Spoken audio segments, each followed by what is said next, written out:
Session court میں وکلاء کے آپس کے جھگڑے کے دوران فائرنگ کے نتیجے میں 2 وکیل جاں بحق ہو گئے۔ پولیس کے مطابق ایڈیشنل سیشن جج توثیر الرحم کی عدالت کے باہر کاشف راجپوت نامی وکیل نے فائرنگ کر دی، جس کے نتیجے میں وکیل رانا اشتیاق موقع پر جاں بحق اور ایک وکیل اویس زخمی ہو گیا۔ زخمی وکیل کو طبی امداد کے لیے اسپتال منتقل کیا گیا، تاہم وہ زخموں کی تاب نہ لاتے ہوئے دم توڑ گیا۔ پولیس کے مطابق فائرنگ کرنے والا کاشف راجپوت اور جاں بحق وکیل رانا اشتیاق آپس میں کزن ہیں اور ان کا آپس میں جھگڑا چل رہا تھا۔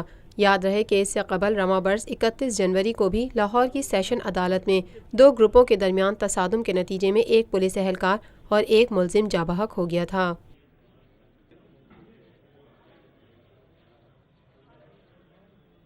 پاکستان میں پہلی مرتبہ حالات حاضرہ کے مختصر مگر جامع پروگرامز، خبروں، تبصروں کے علاوہ دیگر سماجی، تجارتی، ثقافتی، تفریحی، معلوماتی، مذہبی، تعلیمی، صحت اور بچوں کے پروگرامز صرف TNN TV پر۔